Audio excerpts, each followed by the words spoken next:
은혜 받고 성취될 하나님의 말씀은 디모데후서 2장 8절에서 10절 말씀입니다.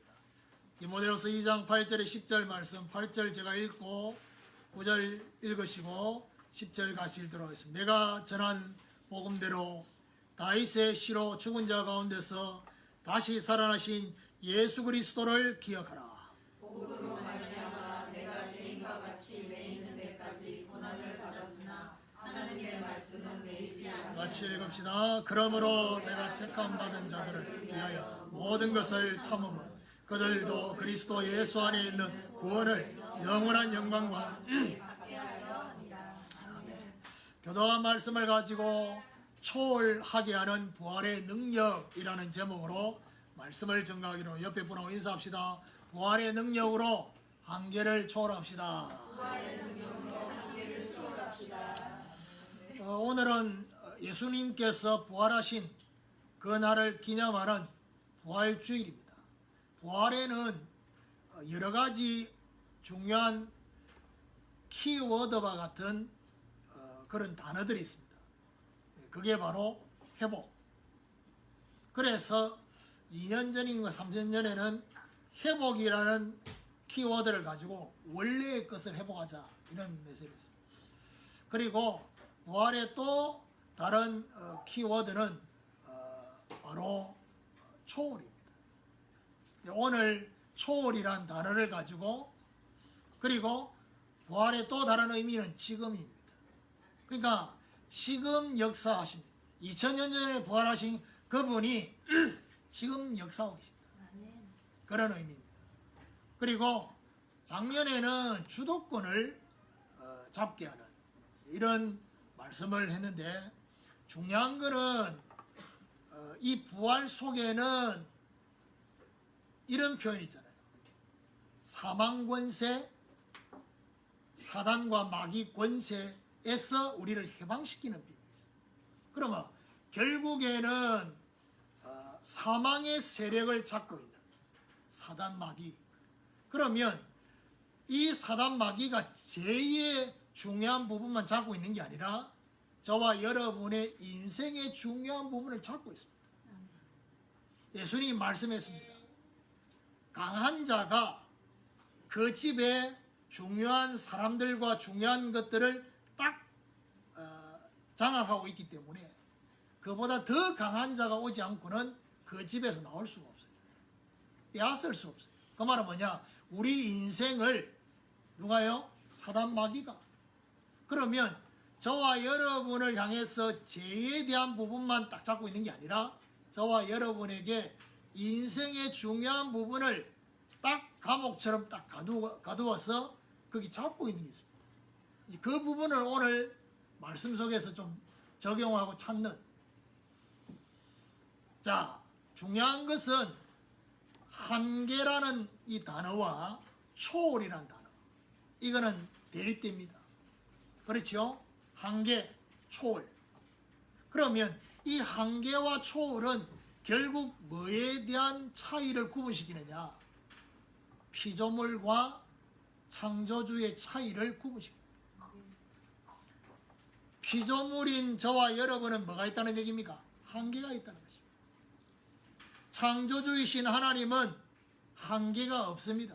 초월하시는 겁니다.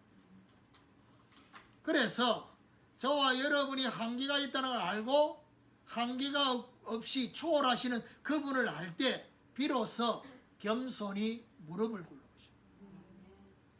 하나님을 떠나 있는 인생, 사실은 이 땅에 살아가는 동안에 한계로 느껴지는 부분이 너무나 많습니다.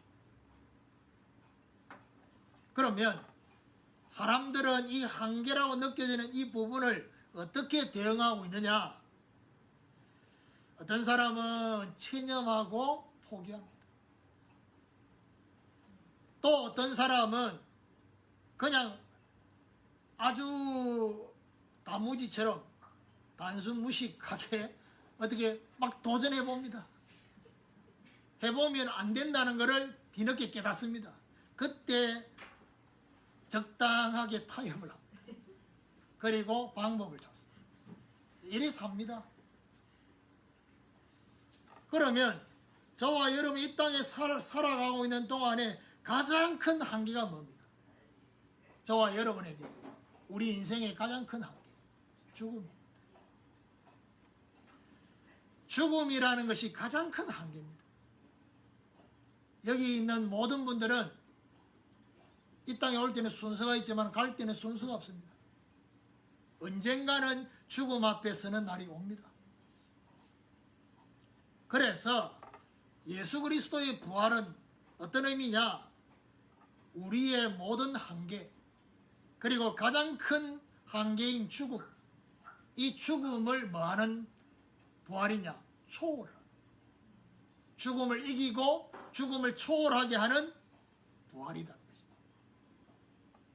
그래서 부활주일만 되면 2000년 전에 예수 그리스도의 부활 사건을 자꾸 기억하는데 그거는 불신자도 할 수 있습니다. 오늘 저와 여러분은 뭘 해보게 되냐? 부활 신앙을 해보게 됩니다. 그러면 이번 올해의 부활 신앙은 어떤 부분이냐?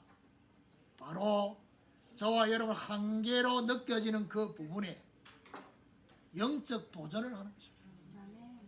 특별히 오늘 말씀은 예수 그리스도는 죄와 사단과 지옥과 사망 권세를 이기셨다, 이렇게 알고 있으면 틀린 건 아닌데 저와 여러분과 직접적인 부분에 대한 부활에 대한 적용은 안 된다. 왜요? 너무 객관적이에요. 그래서 오늘 저와 여러분에게 사단이 탁 잡고 있고 묶고 있는 그 부분, 구원받았는데도 하나님의 자녀가 됐는데도 여전히 죽는 그날까지 딱 이걸 잡고 있는 저와 여러분 인생의 한계, 이 부분에 부활신앙으로 정말 도전하는 이런 중요한 역사가 저와 여러분이 일어나게 되기를 예수 그리스도 이름으로 축원합니다.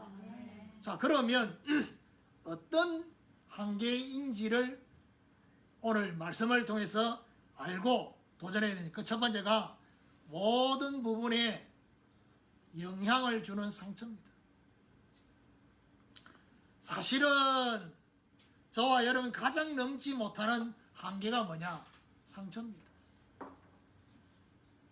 그러면 대표적인 상처는 크게 두 가지로 나타납니다. 사람에 대한 상처, 그리고 환경에 대한 상처입니다. 그런데 대부분의 사람들은 이 상처를 피하고 싶어 합니다. 본능적으로. 왜 피하고 싶으냐? 이런 사람과 이런 환경을 보면서 내 자신이 너무 힘들어하는 거예요. 그러면서 힘들어하는 그 내 자신을 보면서 자꾸 뭐 하느냐? 그 사람 때문에, 그 환경 때문에 라고 말하면서 피하려고 합니다. 그래서 사람에 대해서 자꾸 핑계대고 환경에 대해서 핑계대면서 뭘 하느냐? 원망합니다. 사람에 대해서 원망, 환경에 대해서 불평. 그런데 중요한 것은 이 상처가 가만히 있지 않습니다. 분명히 상처가 조그맣는데 시간이 갈수록 이 상처가 눈덩이처럼 자꾸 불어납니다. 커집니다. 마치 어떤 느낌이냐? 암세포가 탁 시작됐는데 이게 갈수록 커져요. 그리고 갈수록 다른 부분이 전이가 돼요. 이게 상처입니다.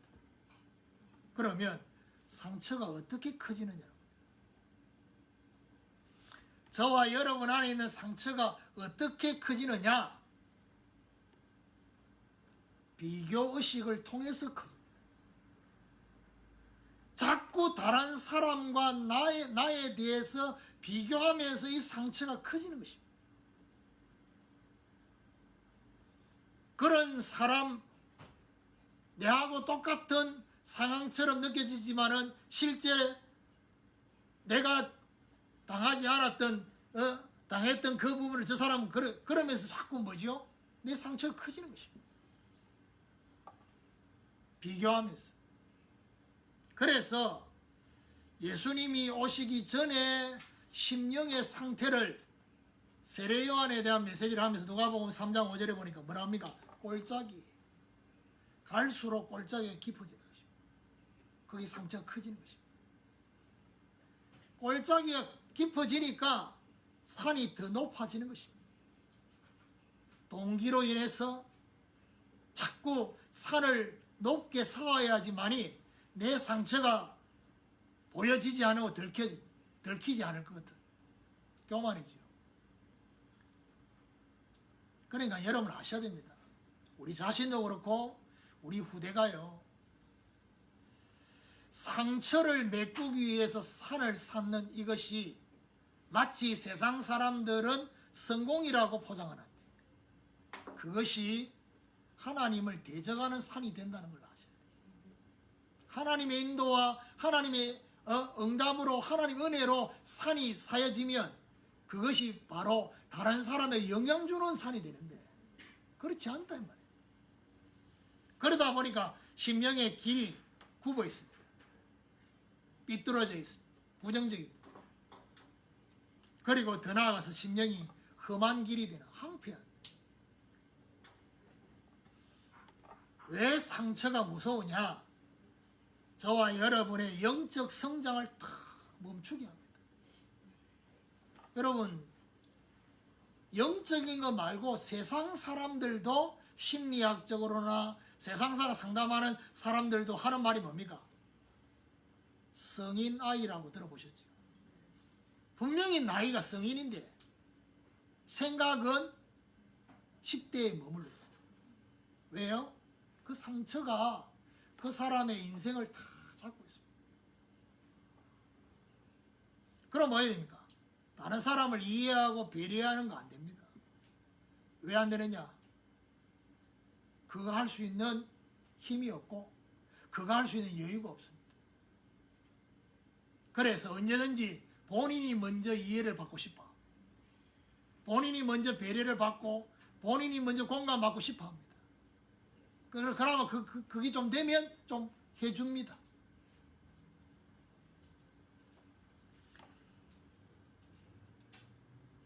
영적으로도 마찬가지입니다. 성장이 다 멈춥니다. 여러분 아셔야 될 게 뭐냐? 저와 여러분 인생을 딱 돌아볼 때 뭔가 모르게 왜 이 부분은 이렇게 됐을까라고 하는 퀘션 마크가 있죠. 분명히 있을 겁니다. 그 부분에 대해서 하나님 앞에 답을 못 찾아봐야 되느냐. 그게 저와 여러분의 영적 성장을 멈추게 만드는 원인이 됩니다. 그리고 중요한 건 뭐죠? 말씀을 받는데 말씀이 자꾸 사라져요. 말씀이 저와 여러분을 주장하는 게 아니라 말씀이 사라집니다. 그리고 딱 상처에 갇혀 있으니까 어떤 상태냐? 상처에 우산을 쓰고 있어서 하나님이 은혜를 주시는데 비를 안 맞는 것입니다. 은혜의 비가 내한테는 임하지 않는 것입니다. 그래서 예수님께서 심령의 이 밭에 대해서 길가와 같고 돌밭과 같고 가시밭과 같은 말씀이 사라지는 것입니다.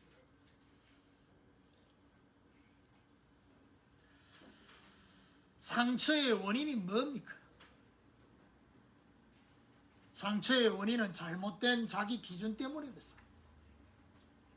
근데요, 아마 여러분 자신에게 이것이 모든 부분에 영향을 주고 있는 이 상처 속에 그 기준이요. 어떻게 되어 있는 줄 압니까? 절대가 되어 있습니다. 절대 기준으로 되어 있습니다. 말은 절대라고 안 하는데 그게 절대가 되어 있습니다. 그래서 자꾸 선택하고 결정할 때 그게 영향 줍니다. 예를 들면 자라면서요, 먹는데 전혀 문제가 없었던 사람은요, 먹는데 집착 안 합니다. 근데 뭔가 모르게 제대로 못 먹었다. 그럼 집착합니다. 그리고 내 옆에 정상적으로 있어야 될 사람들이 있었다. 이러면요. 사람에 대한 집착을 거의 안 합니다. 그런데 그게 안 되면 어떻게 됩니까? 반드시 집착합니다. 결혼하면 남편에게, 아내에게 집착합니다. 그래서 그 잘못된 기준을 어떻게 해요? 하나님 주권의 눈으로 봐야 돼요. 기준으로 바뀌어야 돼요.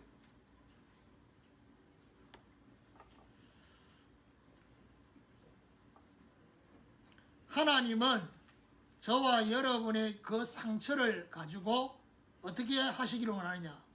살리는 걸 주시려고 하십니다. 아마 이런 생각을 지금 말씀 들으면서 열심히 적으면서 생각해, 부활주일 메시지가 이렇다고? 이런 생각이 들 수 있습니다.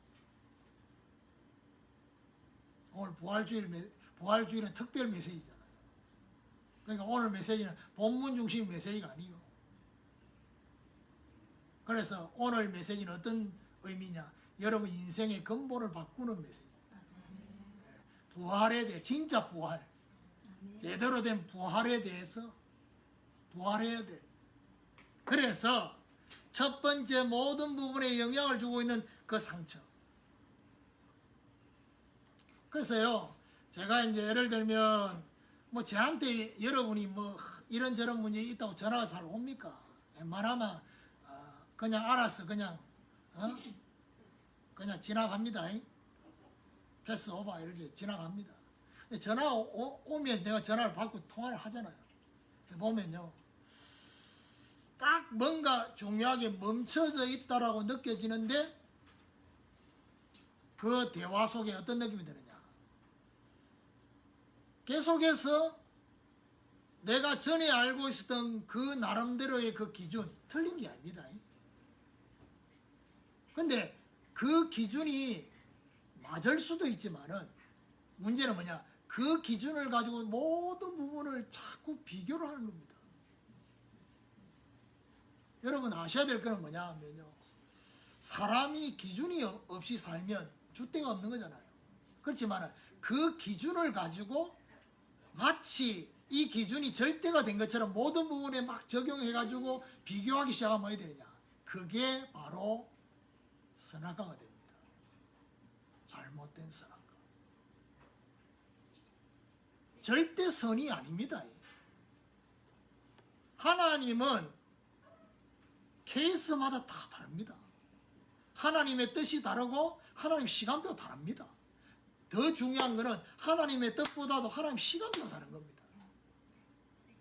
나름대로 기준으로 형성된 그때의 시간표와 지금 시간표 다를 수 있어요.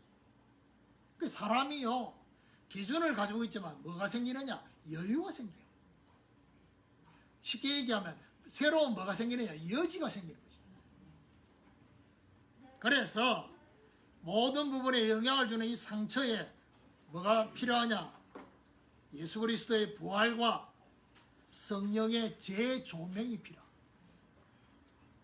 고린도서 4장 3절에 6절에 보니까 뭐라고 말하느냐? 가려져 있는 부분이에요. 이 복음이 망하는 자들에게는 가려져 있다.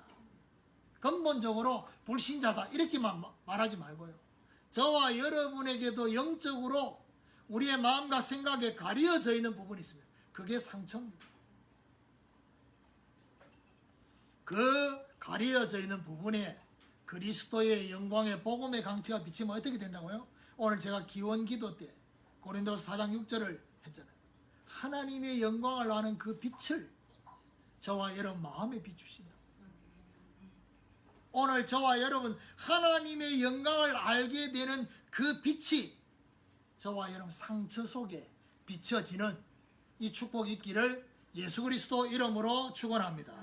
두 번째로, 너무 크게 느껴지는 환경과 현실입니다. 부활을 통과하지 못한 상태. 어떻게 해요? 현실과 환경, 환경과 현실이 너무나 큰 뭘로 느껴지느냐? 고난으로 느껴집니다. 이스라엘 백성들의 광야는 강야 40년은요 너무 큰 고난이었습니다. 그래서 강야도 큰 고난이었는데 강야보다 더 큰 고난처럼 느껴지는 가나안 정탐을 탁 40일 동안 하고 이들의 보고가 어떤 보고입니까? 그들은 우리에 비하면 거인이라고 했어요. 우리는 그들에 비하면 우리는 메뚜기다. 여러분 현실 속에 있으면 어떤 느낌이냐? 마치 죽을 것 같은 느낌.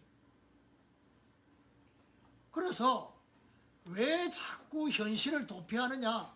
현실이 너무 크게 보이니까. 현실이 나를 삼킬 것처럼, 나를 죽일 것처럼 느껴지니까 도피를 하는 거죠. 그래서 이스라엘 백성들은 출애굽했습니다. 430년의 노예에서 빠져나왔습니다. 그런데 문제는 뭐냐? 영적 노예 상태에서 벗어나지 못하고 있어요. 그러니까 영적 노예의 상태에서 벗어나지 못하니까 어떻게 돼요? 새로운 현실을 잘못 해석하는 것입니다. 그래서 오늘 저와 여러분 분명히 하셔야 될 것이 상처에 대한 부분은 성령의 재조명이 있어야 된다 했잖아요. 그러면 이 상처가 가만히 있는 게 아니라 상처가 환경과 현실을 계속 영향 주거든요. 그래서 여기에는 뭐가 필요하냐? 예수 그리스도의 부활과 성령의 재해석이 필요합니다. 그래서 저와 여러분 지금 있는 현실, 이 현실 속에 재해석을 하려고 하면 어떻게 됩니까? 현실만 보지 말고 거기 뭐죠? 사실을, 그 현실 속에 숨은 진실을, 그리고 더 나아가서 영적인 사실, 그리고 뭐죠? 하나님의 계획을. 그러니까요, 하나님은 이 현실 속에서 이 부분을 찾기를, 한마디로 말하면 하나님의 계획을 찾아라는 것이죠. 현실 속에. 그럼 어디 됩니까? 하나님의 말씀이 저와 여러분에게 먼저 임하게 되는 것이죠. 여러분, 말씀이 임한 상태에서 저와 여러분 환경과 현실을 보면 달라집니다. 예레미야 33장에 보니까 예레미야는 시대들에 갇혀 있습니다. 감옥입니다. 사방으로 우기 삶을 당하는 감옥입니다. 그런데 거기 성경에 뭐라고 하니까 여호와의 말씀이 예레미야의 두 번째 임하니라. 말씀이 임하니까 더 이상 감옥이 아닙니다. 뭐라고 말합니까? 일을 행하는 여호와, 그것을 지어 성취하는 여호와, 그 이름이 여호와라는 자가 너는 내게 부르짖으라. 내가 네게 응답하겠고 네가 알지 못하는 크고 비밀한 은밀한 일을 내게 보일 것이다. 무슨 말입니까? 하나님의 말씀이 임하면 현실만 보이지 않습니다. 하나님의 비밀한 일이 이루어지고 있음을 보게 되는 것입니다. 이게 바로 환경과 현실을 초월하는 것입니다. 이때 비로소 깨닫습니다. 아, 환경이 문제가 아니었구나. 현실이 문제가 아니었구나. 다른 사람이 문제가 아니었구나. 나의 상태가 문제였구나 라는 것을 뒤늦게 깨닫습니다. 빨간색 안경 선글라스 끼고 있으면 전부 빨갛게 보입니다. 검은색 선글라스 끼면 전부 검게 보입니다. 그래 놓고 뭐죠? 왜 저것도 빨갛냐? 저것도 왜 검으냐? 내 지금 눈이 지금 빨간데. 그러니까 상태가 그래요. 오늘 저와 여러분 일단 뭐 전도, 선교, 복음화 이거 놔두고 그 안 된다는 압니다. 하나님. 뭐 세 개 복음화, 한 개 복음화도 안 됩니다. 놔두고 일단 저와 여러분 지금 눈앞에 있는 환경과 현실이 저와 여러분 손에 딱 들어와야 됩니다. 너무 크게 보인다. 그러면 그거부터 딱 저와 여러분에게 딱 작게 느껴지는 이거부터 와야 됩니다. 이게 바로 뭐죠? 부활의 능력입니다. 그러니까요, 너무 꿈 같아. 세계복음화, 사명, 이게 믿음 좋은 것처럼 보이지. 제가 볼 때는요, 현실 도피입니다. 현실 도피인 사명자가 많아요. 현실을 이렇게 회피하고 싶은 겁니다. 그러니까 세계복음화, 사명, 보장의 능력, 올라갔어. 도피입니다, 도피. 237.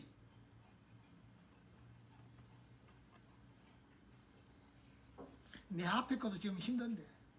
그러니까 이런 것들을 자꾸 생각 못하게 하는 저 꿈 같은 사명.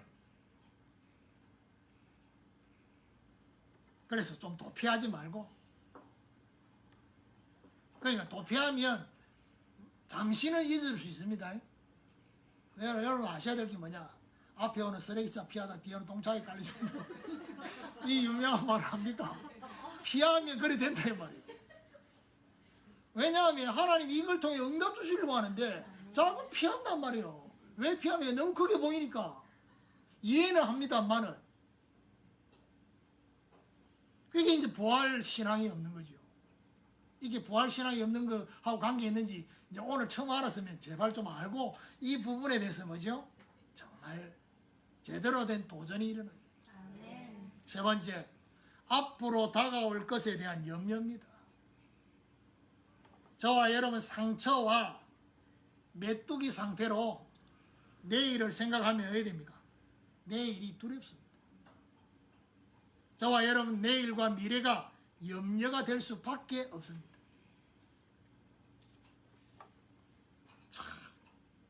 그러니까요, 염려를 계속하면요, 본능적으로 뭘 세우게 되느냐? 대책을 세웁니다. 여러분 이렇게 여러분 자녀들이 여러분 자신이요, 뭔가 생각 많이 해가지고 이렇게 해볼까 저렇게 해볼까 전부 다 염려의 대책입니다. 그 염려의 대책은 특징이 뭐냐? 반드시 무너집니다. 왜 무너진 줄 압니까? 하나님이 안 지키니까 무너집니다. 또 다른 말로 말하면 하나님이 무너뜨립니다. 왜요? 제발 그 염려의 탑을 쌓고 있는 그거 쳐다보지 말고 좀 나를 좀 보라는 겁니다. 결국 무너질 수밖에 없는 바벨탑을 쌓고 있는 거죠. 염려를 주님께 좀 맡기라고 안 합니까? 맡기지 못하면 어떻게 됩니까? 성경은 말합니다. 너희 염려를 주께 맡기라. 주께서 너희를 돌보십니다. 아멘 했는데 못 맡기면 어떻게 됩니까? 너희 대적 마귀가 우는 사자처럼 두루다니며 삼킬을 찾는다. 마귀가 신방 온다 이 말이에요.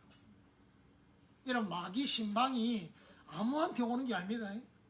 지난 주간에 기도의 말씀처럼요, 마귀는 떠나고 이래야 되는데 마귀는 또 오고. 왜 오는지 압니까? 정서가 통하기 때문에. 너무 정서가 통하니까 또 왔어. 마귀도 즐겁다니까. 계속 염려하고 있으니까. 아이고 너무 대화가 되고 생각이 이렇게 뭔가 이렇게 자꾸 이렇게 주고받고 이게 되는 거예요. 이제 하나님하고 주고받고 이게 아니라 나중에 되면요, 한참 지나고 나면 집을 짓고 있어요. 그래서 앞으로 다가올 그 미래에 대해서 뭐가 필요하냐? 부활과 예수 그리스도의 부활과 성령의 재적용이 필요합니다. 오늘 말씀을 받으면서 여러분 중요한 타이틀 제목도 있지만 그 속에 중요한 부분이 뭡니까? 성령의 재조명, 성령의 재해석, 성령의 재적용. 예수님이 주는 그리스도시요 살아계신 하나님의 아들이십니다라고 고백한 베드로와 제자들에게 비로소 처음으로 이때로부터 예수님이 십자가 질 걸 다 얘기합니다. 근데 그것만 얘기한 게 아니라 고난을 받고 난 이후에 사흘 만에 부활할 걸 얘기합니다. 기회 안 들어옵니다. 그러니까 베드로가 주님 십자가 지지 못하도록 막 꾸짖습니다. 그때 예수님 뭐랍니까? 사단아 내 뒤로 물러가라. 너는 나를 넘어지게 하는 자. 하나님의 일을 생각하지 않고 사람의 일을 생각한다. 제 적용이 안 되니까 미래에 대해서 염려가 되는 그 부분이 성령으로 제 적용이 안 되니까 어떻게 합니까? 사람의 일로. 저와 여러분 어떻게 해요? 남은 저와 여러분 인생의 여정을 사람의 일로 적용할 거냐 하나님의 일로 적용할 거냐. 하나님의 일로 적용하면서 따라가야지 소망이 생기지. 그래서 여러분 성령으로 정말 도전하는 기도가 되어야 됩니다.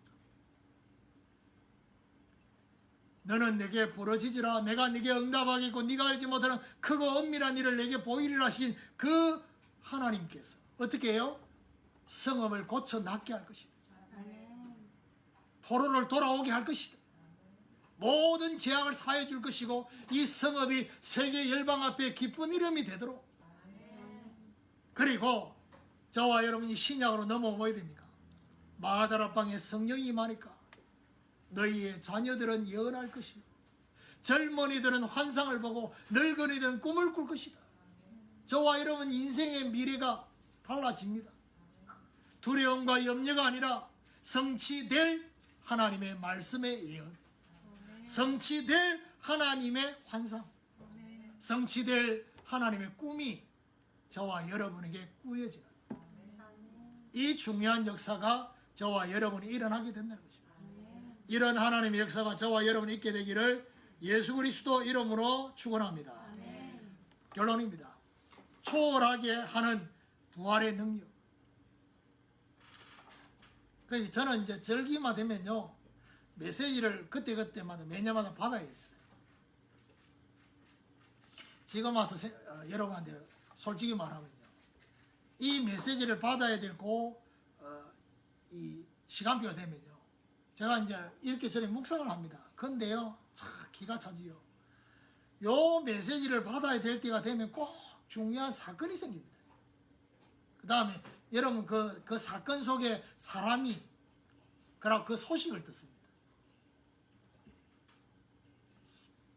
작년에는 주도권을 잡게 하는 그 메시지는 그 사건의 사람의 주인공이 누구였냐? 김진호였습니다. 그래서 주도권 다 뺏기고 사는 그거를 해필이면 그때 이 메시지를 딱 준비해야 될 그때 완전 주도권 뺏겨서 사는 거를 내 이렇게 피부로 느낄 등. 그러니까 하나님 이번에 부활주일 메시지는 어떤 부분으로 내가 하나님이 늘 그때 주님 응답이 뭔지 압니까? 지금 니한테 제일 마음을 움직이는 게 있을 거 아니냐. 그 가고 있는 김진의 이게 막 주도권 뺏기는 거. 그래서 제가 작년에 메시지는 주도권을 잡게 하는 뭐. 원래 메시지는 우리 송 집사님 이 가게에 이 사장이 열받게 해가지고 막 그 쉽게 말하면 막 집사님 막 그때 메시지가 뭐지요? 우리 그 함께하는 제자교회 제2의 시작을 알리는 그 부분이요. 그때 이 메시지를 준비해야 될 그 타이밍에 하나님이 그 주간에 함께하는 제자교회 앞으로 나아가야 될 방향에 대한 응답도 주셨지만 이 메시지를 주신 거예요. 초월하게. 이 초월을 해야 되는 이 부분을 가지고 어떤 부분을 초월해야 될 거냐? 여러분에게. 그래서 이제 이 말씀이 나온 겁니다. 그래서 오늘 8절에 보니까 내가 전한 복음대로 다윗의 시로 죽은 자 가운데서 다시 살아나신 예수 그리스도를 말하고요? 기억하라. 나의 상처 속에 부활의 복음으로 빠져나오는. 그럼 어떻게 됩니까? 상처가 나를 주장하지 않고 성령으로 저와 여러분에게 재조명되어서 새로운 사명이 나를 주장한다. 9절에 보니까 복음으로 말미암아 내가 죄인과 같이 매이는 데까지 고난을 받았으나 하나님의 말씀은 매이지 아니하니라. 나의 현실 속에 말씀의 능력으로 현실에 매이지 않는다. 어떻게 해요? 말씀으로 재해석해서 현실 속에 하나님의 시간표와 이정표를 보는 말씀 속에서 10절에 보니까 그러므로 내가 택함받은 자들을 위하여 모든 것을 참음은 그들도 그리스도 예수 안에 있는 구원을 영원한 영광과 함께 받게 하려 함이라. 나의 염려 속에 영원한 영광, 그게 뭡니까? 구원의 역사입니다. 내가 구원받은 거 말고 이제 택함받은 자를 위해서 내가 참는다. 구원 역사에 내가 동참하게 되고 그 구원 역사를 나의 인생이 받게 되는 전도자의 열매가 맺히는 것입니다. 기도 속에서 나의 달려갈 표대와 그리고 서야 할 가이사를 보는, 네가 가이사 앞에 서야 영원한 영광이 그 구원 역사, 이 역사가 저와 여러분 일어나는, 오늘 저와 여러분에게 초월하게 하는 부활의 능력이 말씀이 주어졌습니다. 이제 하나님이 저와 여러분 인생에 새로운 시작을 하도록 하기 위해서 오늘 부활하신 주님의 능력으로 저와 여러분 상처가, 우리의 현실이, 우리의 미래의 염려가 완전히 뒤바뀌는, 그럼 어떻게 됩니까? 문제될 게 없어요. 이렇게 되는, 그 문제가 전부 다 뭘로요? 응답으로, 축복으로, 저와 여러분 자리 잡은 모든 상처가 어마어마한 발판으로 바뀌는, 디딤돌로 바뀌는 이런 역사가 있게 되기를 예수 그리스도 이름으로 축원합니다.